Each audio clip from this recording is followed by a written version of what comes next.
కొద్దిగా కూర్చోడదా?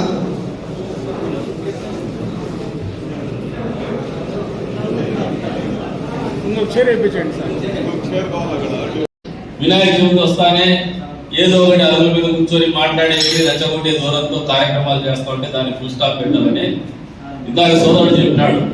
మా ఎమ్మెల్యే చేస్తున్నటువంటి మొట్టమొదటి కాదు ఆయన, నేను ఎమ్మెల్యేగా గతంలో కూడా చేసిన ఆ రోజున బూదులు నింపించుకొని వినాయక చవితి నిర్వహించిన. మీరు ఊరని నిధులు తింటారు, అది పార్తలో కూడా చూసినాడు. కానీ పార్తలను తిప్పుకోవాలి, నాకెప్పుడు తీసుకునేది. ఆ రోజు నేను తీసుకునే నిర్ణయం ఫలితమే ఈ రోజు 4 విగ్రహాలు అయినా కానీ వాళ్ళ నడుపులో జిల్లా అధికారులు గతంలో మా ప్రభుత్వం వచ్చినప్పుడు మొదటిగా పరిష్కరించినాం. అదే పెద్ద నిర్మాణాత్మకమైనటువంటి నిర్ణయం కాకపోయినా కూడా సంచలనమైనటువంటి సున్నితమైనటువంటి నిర్ణయం కాబట్టి highest level of authority district head quarters నిర్ణయం చేయబడింది. అది కూడా చాలా అతి కష్టం మీద 1, 3 సార్లు 4 సార్లు ఆ రోజు ఉన్నటువంటి ఎస్పీ రాజశేఖర్ బాబు గారు కొద్దివరకు మేము చెప్పిన దాన్ని కూడా చొరవ తీసుకుని అందరినీ కూడా కలిసిమెలిసి చేసుకునేటువంటి కార్యక్రమం. ఈ రోజు కూడా మా మనసులో అయినా వాళ్ళ మనసులో అయినా కూడా దీని మీద ఎక్కడా నిబంధనలు కానీ ఏదైతే కోపతాపాలు కానీ ఎవరికి లేవు. ఇక్కడ అనవసరంగా దీనికి ఒక ఇష్యూ కింద మనమే టేకప్ చేస్తాం, దీన్ని వదిలేస్తారు. మౌలానా గారికి కూడా చెప్తారు, ఇదే పెద్ద ఇష్యూ కాదు, లేదంటే ఊళ్ళో దీని మీద పెద్ద చర్చ జరగడానికి మన జీవితాల్లో మార్పు వచ్చేటువంటి నిర్ణయాలు కాదు. ఇది పిల్లలు ఏదో చేసుకుంటారు అట్లని చెప్పేసి మనం కట్టుబాటు పెద్దలు చేయకపోతే కూడా విచ్చలవిడితనం వస్తుంది. కాబట్టి మనం అందరం కూర్చొని కట్టుబాటు చేసుకుపోతున్నాం. ఏదైనా ఊరికి మంచి జరిగేటువంటి, ఊళ్ళో మంచి వాతావరణం ఉండేటువంటి నిర్ణయాలే మేమందరం కూడా కలిసికట్టుగా తీసుకుంటామని చెప్పి కూడా ఈ సందర్భంగా తెలియజేస్తాను. అంతేకాదు అధికారులకు కూడా వాళ్ళకు ఒక కంఫర్ట్ జోన్ ఇస్తాను. మీ కన్వీనియన్స్ లెవెల్ ఏది, అడ్మినిస్ట్రేషన్ పాయింట్ ఆఫ్ వ్యూ అంటే వాళ్ళు 5 days అంటున్నారు, కానీ యువకుల్లో ఏమో 7 days అంటున్నారు. ఈ రెండింటి మధ్యలో ఒక క్లాష్ ఉంది. ఈ రోజు సాయంత్రం రేపు మేమందరం కూర్చొని మాట్లాడుకొని పిల్లల మనసు ఎరిగి మీ మనసు ఎరిగిన రీతిలోనే మేమందరినీ వాళ్ళని సమన్వయం చేసుకుని, ఎందుకంటే ఇక్కడ ఉన్న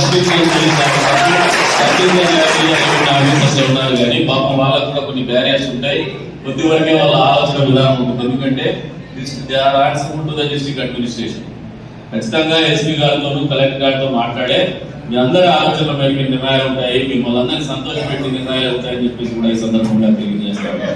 అంతేకాకుండా పిల్లలు డిఎస్పీ గారు చెప్పినారు, నేను గతంలో ఇంటికి పిలిపించుకొని పదే ఉత్సవ మండపాలు చెప్పేవారు. అంతా కదా చూడండి, రంజాన్ రోజు బాగా ఎంత పవిత్రంగా ఉంటారు, మీరు కూడా నేర్చుకుంటారా, దేవుడు పిలిచిపోతారు, మన దగ్గర అల్లరి చేస్తారు, పొలంలో కొడతారు, చేయండి. ఒక రోజు కుటుంబం వస్తుంది కాదు, 48 గంటల ముందు మనుషాలను బంద్ అని చెప్పేసి వార్తా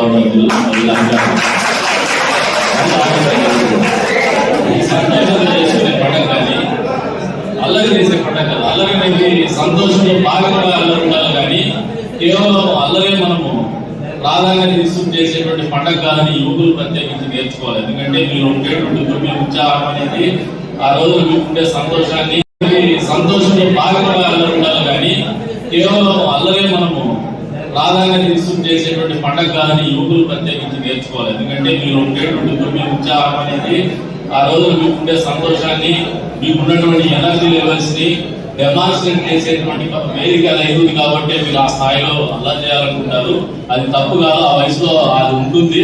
ఆ వయసులో మీరు నేర్చుకోవాల్సింది ఏమంటే సమాజం మన ఉత్సాహాన్ని కానీ మన సంతోషాన్ని కానీ మన ఆనందాన్ని కానీ పంచుకునే విధంగా ఉండాలి కానీ చూసుకునే విధంగా ఉండకూడదు, లేదా అసహించుకునే విధంగా ఉండకూడదు అని వేదిక నుంచి యువకులు వచ్చినటువంటి అందరికీ కూడా అప్పీల్ చేస్తున్నాను. ఇక్కడికి రానటువంటి వినాయక ఉత్సవంలో పాల్గొనేటువంటి ప్రతి యువకులకు కూడా అప్పీల్ చేస్తున్నాము. కదిరి నియోజకవర్గంలో కదిరి విగ్రహ ఉత్సవాల సందర్భంగా, వినాయక ఉత్సవాల సందర్భంగా తాగడం అనేది, మద్యం అనేది లేకుండా చూసేటువంటి బాధ్యత ఇక్కడ వచ్చిన వాళ్ళతో సహా మాతో సహా ప్రతి ఒక్కరు తీసుకోమని చెప్పేసి కూడా కోరుతా ఉన్నాను.